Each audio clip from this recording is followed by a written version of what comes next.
Greetings, fellow gamers. This is the Super Tired Gamer bringing you the weekly rant. Now, this particular rant is actually kind of dual purpose. Of course, you've got the whole rant thing, where it's just me talking about something for a while, but it's also a bit of a breaking news, really.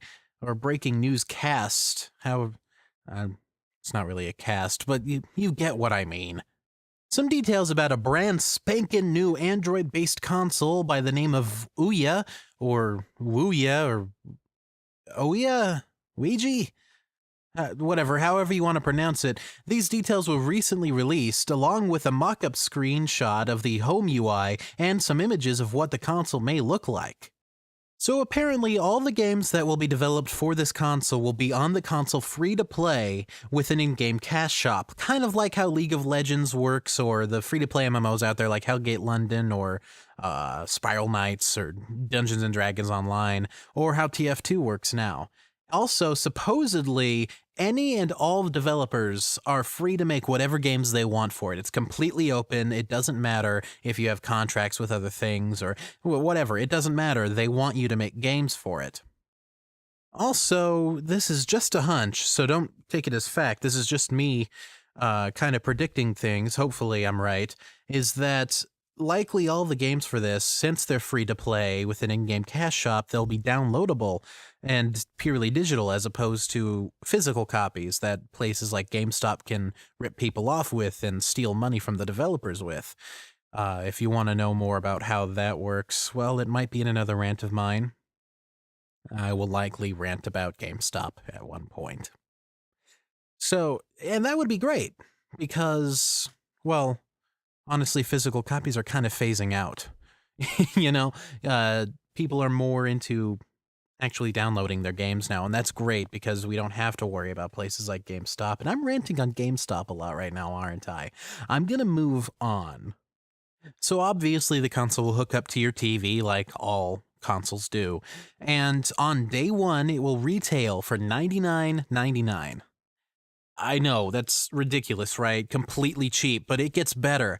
With every sale, you get the dev kit on the bargain. This makes it the first hack project on a console that's actually affordable. Now, OUYA is being planned for release sometime in the next console generation to compete with the big three. That's right, the next console generation isn't going to have 3 consoles in it, but 4. Of course, that's if everything goes as planned. We don't even know how long it's going to take for them to finish it. It seems that they hope to be the next Xbox. Just think about it. The mock-up certainly looks like the Xbox Home, at least to me. And also, if you remember 2 generations ago, Xbox was the new kid on the block, and just see where that went. It rose to meteoric success, and I think that's what they hope to do with this. Now, the concept of a console that has no physical media is actually quite appealing to me, assuming that that's the case. We don't know that yet. I mean, sure, it's nice to have a big shelf full of games to look at. Believe me, it's cool looking at a bookcase and seeing all those games there. It's like, you're like, yeah, I'm a gamer. But most of the games I own, I got from retailers like GameStop and Best Buy because I've never really lived in a city where they had a little mom and pop shop. So, with the former, GameStop being practically detrimental to the developers of the games, if all the games are purely digital, then the devs can see more money because, again, I'm gonna get to GameStop later. Eventually. Yeah. Of course, I know there are no sales involved with acquiring said games, making the whole GameStop argument moot, but free-to-play games do still make money. Just look at Team Fortress 2 and League of Legends. Both make great sums of money and they're free-to-play. Sure, TF2 didn't start out that way, but that doesn't hide the fact that it still makes good profit now that it's free. I mean, personally, microtransactions are easy to swallow for me. As long as the game allows you to also get anything you can buy by playing the game, i.e. random weapon drops in TF2 and IP in League of Legends, I'm alright with it. Hell, I sometimes throw some money at those games.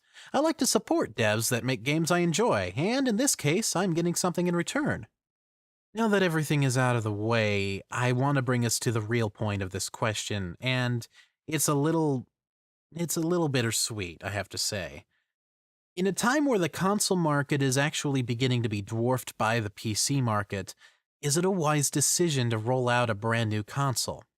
Every year, more and more gamers are turning to PC games as PCs that can outperform consoles by a country mile become more affordable. The big three are going to be fine, of course, because everyone knows them. Nintendo, Sony, and Microsoft will likely make consoles until the entire concept dies out, which I, of course, see happening sometime in the next few generations. This is mainly because they all have loyal fans. However, this, OUYA, is a brand new console that absolutely no one knows. You see, brand recognition goes a long way in marketing for a product. No one knows what an OUYA is. They don't know what it can do, what kind of games it will have after launch, and I know this is a little weird one, but it actually applies to consoles now, if it will even be compatible with their TVs. What if this thing has no AV cables? Those things are pretty much obsolete after all, but a lot of people still have TVs that only use AV cables. And if it has no physical copies, then it'll turn off a lot of people. Believe me, I know a few gamers who prefer consoles because they can have a physical disc. A bit of an odd reason, but some people are like that. However, despite all of that, I'd really like to see this succeed.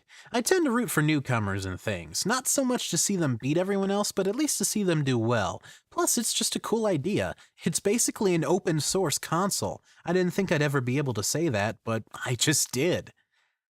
Now, of course, we can really only make predictions after we see the thing in action and what kinds of things it can do. I'm personally excited to see where this goes, but it'll have a rough time catching any kind of success with the average console gamer. And that's unfortunate, but that's kind of how things are now. I'm the Super Tired Gamer, and that's me done for the week. Hope you guys have a good one.